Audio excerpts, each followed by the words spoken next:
Hi YouTube, it's Kathy, and this is my weekly entertainment wrap-up for November 12th through 18th. This week I read 3 books, I watched 1 show, I watched 3 movies, and I listened to 1 book.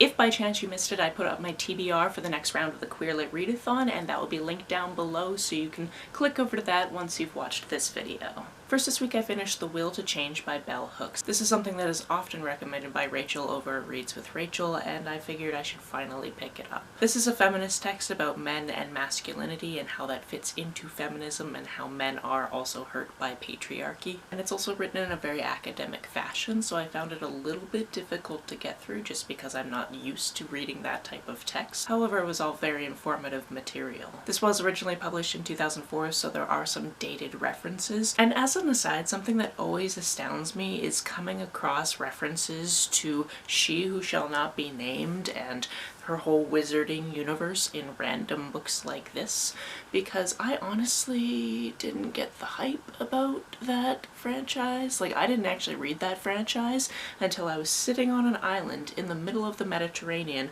nowhere near an English-speaking bookstore, and I happened to have them on my e-reader. That's how I finally read them in 2013. Despite the fact that at the time my best friend was the hugest fan of the franchise. So yeah, I get it, it's a cultural phenomenon, but it still just confuses me. And in this context, if I remember correctly, the author was actually critiquing something in that text. As Rachel has said many times before, this is definitely worth a read. The next book I finished this week is Only She Came Back. This is a mystery thriller about this girl who had a true crime podcast, but it didn't really go anywhere. She went really in depth into this one case. She made the podcast, a few people listened to it, but nothing too big. Her last year of high school, she also kind of tanked her grades, so she isn't really going away to college at this point. She's just working at a movie theater, and she finds out that this girl that she went to high school with is coming back to town after being away for the summer with her influencer boyfriend, and she came back, but he didn't. Now she really wants to reconnect with this girl so she can get to the bottom of what happened and, you know, maybe start another true crime podcast along the way. This one definitely has some messy queer feelings, so if you're a fan of that, this is definitely one you should look into. Also, it's told in a variety of ways, so we're not only getting the narration, but we're also getting transcripts of YouTube videos and those types of things. This also keeps you guessing as to what are the actual facts of the situation. And if you are somebody who keeps up with true crime, there will be at least one case that this book will remind you of. This week I also read the middle grade graphic novel Seance Tea Party, and it was adorable and very heartfelt. This is a book about Laura. She's 12 years old, she has a great imagination, and she's finding it hard to relate to her peers because they're kind of doing the growing up thing where they're getting really interested in celebrities and makeup and fashion and all of that type of stuff, and she's just still really interested in the make-believe world she creates and cryptids and that type of thing. One day she decides to have a seance tea party and then realizes there's actually a ghost in her house. In fact, this ghost used to be her imaginary friend. And then they go on some really cool adventures together. However, as this ghost kind of starts to remember who she was and sees Laura growing up, she realizes that maybe she shouldn't be there anymore,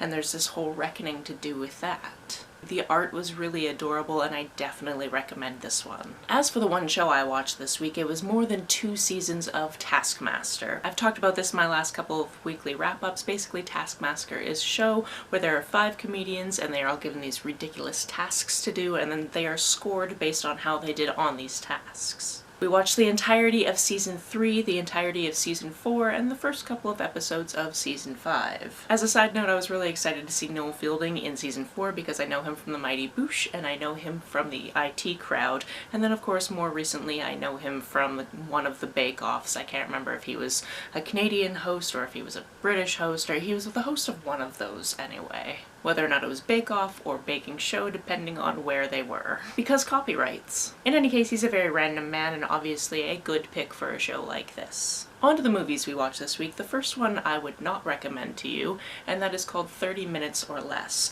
Despite the fact that this one has a pretty decent cast, I have a few problems with it. Firstly, this one is about a pizza man who's kind of lost in his life, and he's having kind of a breakup with his best friend because he really wants to sleep with his best friend's sister and really wants a relationship there. And then all of a sudden one day he's supposed to deliver these pizzas to these guys who actually want to use him to rob a bank. Now, one of the problems I had with this movie is it's incredibly racist really, really often for no reason, and I did not appreciate that.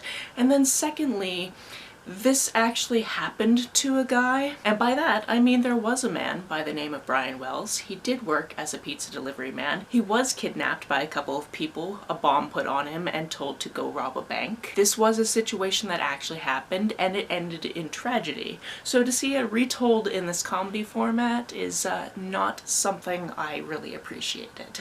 After that, because it was being heavily advertised on our smart TV, we then watched Asteroid City because we thought, hey, that cast looks good. As it turns out, this is my first Wes Anderson film outside of Sing, which is not his usual thing. So I had never really seen this highly stylized thing that he is known for, but I very much enjoyed it. This in particular is a very meta-theatrical production where the characters are actually sometimes on stage and sometimes talking about the scenes that they're actually in and doing things that they're talking about as though they're talking about a scene in a play, but really it's the scene that they're in. And to understand all of that, that would be something I would have to rewatch at a time frame where I'm not just about to go to bed and haven't had 2 glasses of wine. However, I can say I really enjoyed the set production, I really enjoyed the cast, and I really enjoyed the acting, even if I don't think I completely understood this movie. Let me know if you happen to know if his other movies are just as difficult to comprehend. The last movie that I watched this week is called Quiz Lady. This is about a girl who has been watching this quiz program every single day since she was 4 years old. She watches the quiz with her dog, Mr. Linguini. It's just the thing that she lives for, basically. She had a very chaotic home life growing up. Her mom was always gambling away all her money. Her sister was a very free spirit. Her dad often was running away from the mom because they were fighting and that type of stuff. So this was like the way she got through that experience. Now as an adult, she is still watching it, and her sister actually comes to town, sees that she is really good at answering all of the questions. It's like, you should be on the show. However, she has a lot of anxiety, and she knows that if she went on the show in front of a bunch of people, she wouldn't be able to answer the questions, whereas from the safety of her couch with her dog, she's really good at it. She, however, needs to rethink that because her mom has actually fled the country, and her mom's bookie is actually looking to her to repay her mom's debt, and actually steals her dog as collateral, so she thinks, okay, now I actually do need to win some money, I should probably go on the show. Or at least her sister thinks that for her, and shenanigans ensue. This one was fun, had a really great cast, had some really great acting moments. I actually really enjoyed this one. The audiobook that I listened to this week is Huge by Brent. Now if you are thinking to yourself, 1, that's a funny name because haha, but yes, I get it. But 2, if you're thinking to yourself, wait, isn't that guy from Corner Gas? Yes it is. I don't know if anybody had a square on their 2023 bingo board for Brent Butt Writes a Thriller Novel, but he did, and he narrated the audiobook and did a really fantastic job. This book is set in the mid-90s, and we're following a cast of characters, mostly Dale Webley, who is a stand-up comedian. He's 42, he's been doing it for about 20 years, he's used to being on the road, and he really needs to make a little bit more money because his kid's tuition is actually due sooner than he thought it was due, so he really needs to book a few more gigs. He's a last-minute addition to this tour where he ends up being the headliner, and with him on this tour is Rin Lanigan, who is 24, she is from Ireland, and she has a chance to maybe have her own television program in Los Angeles, so basically she's here to hone her hosting skills before her audition for that. The third person on this tour is the opening act. He's not even getting paid for it, he's driving them between the different cities that the gigs are at, and our other characters are feeling a little bit uneasy about him because he seems to think that he is the shit, and he's just actually shit. He goes by the stage name of Hobie Huge because he is in fact going to be huge because he actually thinks he's really good at comedy, and he's not. He is, however, pretty good at hurting people when they don't laugh at his jokes. I ended up really enjoying this. There was a lot of tension in the different scenes. There was a lot of how is this going to go? There was a lot of trying to figure out why Hobie was like this. And as a side note, the performance of this audiobook was really, really good. Brent Butt, as it turns out, can do a pretty good Irish accent, which I appreciated because if you do a bad one, I'm gonna notice because I used to live in Ireland. And I also really appreciated his different voices for different characters. There's also some really great Canadian references in this, and I just overall very much enjoyed this book. And yeah, I don't think anybody thought, hey, you know what's gonna happen? Brent Butt is going to write a thriller. But he did it, and he did it successfully. That's it for this week. If you've read, watched, or listened to any of these, let me know about it down in the comments below. On the way down to the comments, if you hit that subscribe button, that would be very nice of you. If you don't feel like leaving a comment, but want to make sure that I know you were here, just leave me an emoji or a smiley face if you happen to be on your keyboard. Some people have asked if there's a way to financially support this channel, so I set up a Ko-fi account, which is a digital tipping service. The link for that, as always, is down below. You can like and share this as you see fit, and I will see you very soon. Bye!